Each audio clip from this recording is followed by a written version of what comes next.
Ketika nyepi ikut matiin lampu rumah. Desember Natal ikut pakai topi Santa. Tergantung aja musimnya. Ada 3 jenis muslim. Ada muslim beneran, ada muslim musiman, ada muslim musingin. Ada 3 jenis muslim. Muslim beneran, muslim musiman, muslim musingin. Muslim musingin itu muslim yang bikin pusing, Pak. Bedanya di mana, Sauki? Sangat beda, Pak. Muslim beneran, nih yang insya Allah kita hadir di masjid tercinta ini nih. Saya yakin semua yang hadir muslim beneran ini, amin. Kalau muslim musiman bagaimana, Sauki? Ya lihat musimnya, Pak.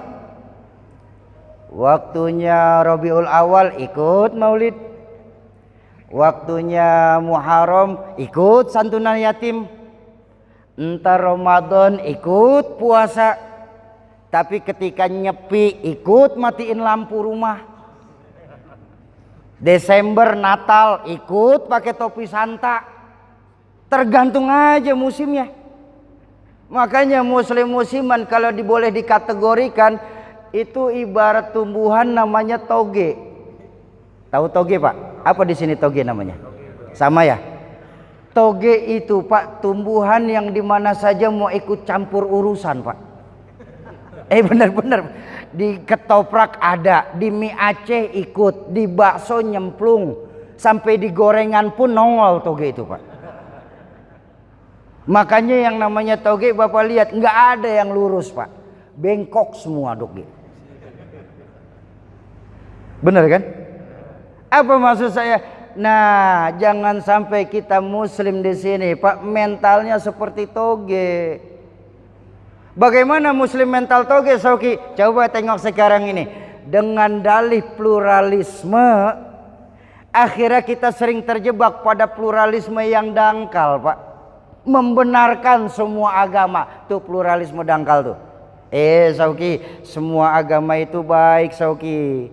Semua agama itu benar, Sauki. Jadi tidak perlu kita fanatik terhadap satu agama. Ini bahaya, Pak. Ini bahaya. Kok bisa bahaya, Sauki? Kalau dibilang semua agama mengajarkan kebaikan, saya setuju, Pak. Tapi kalau Bapak bilang semua agama benar, nanti dulu, Pak.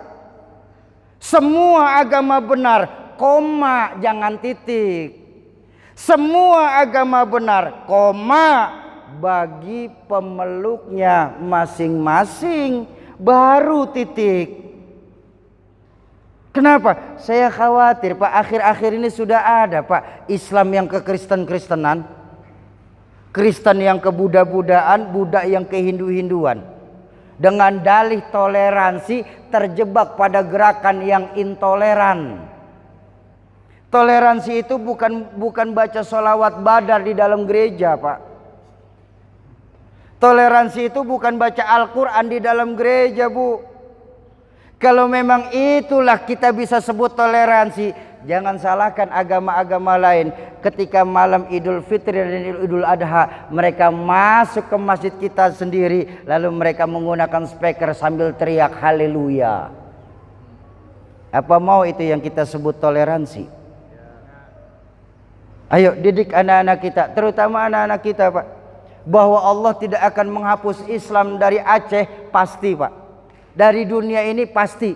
Allah tidak akan menghilangkan Islam dari dunia, pasti, Pak.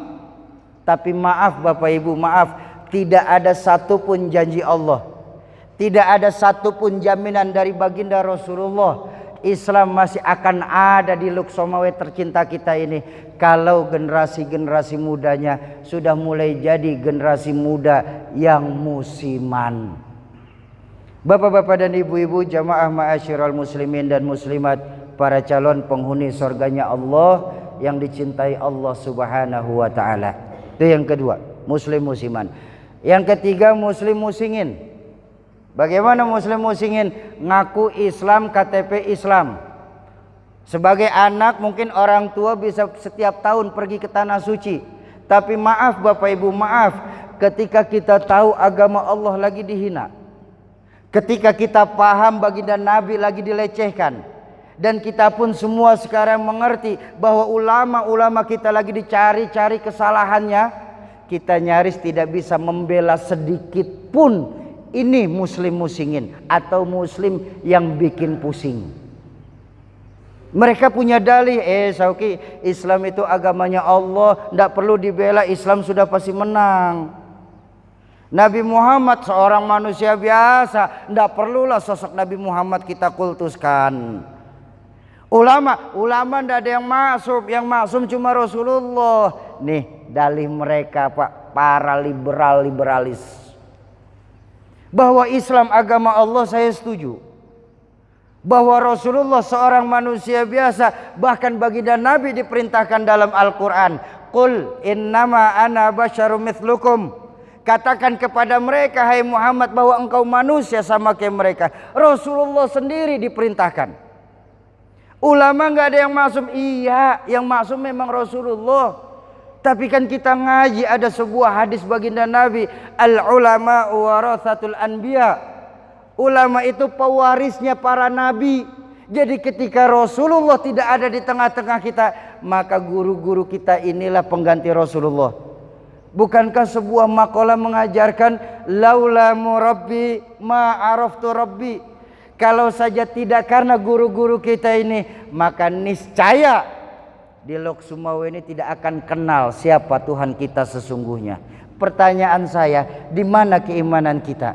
Yang ketika nanti Pak, di yaumil mahsyar, masing-masing kita ini akan dimintakan pertanggungjawabannya di hadapan Allah Qadhi Rabbul Jalil, yang saat itu sudah tertera seperti yang termaktub dalam surah Yasin, al-yauma nakhtimu ala afwahihim wa tukallimuna aydihim wa tashhadu arjuluhum bima kanu. Hari itu mulut terkunci, tangan berbicara, kaki bersaksi atas apa-apa yang sudah kita lakukan di permukaan bumi Allah ini. Di mana keimanan kita sesungguhnya ketika nanti Allah akan memintakan pertanggungjawabannya di hadapan Allah Qadhi Rabbul Jalil.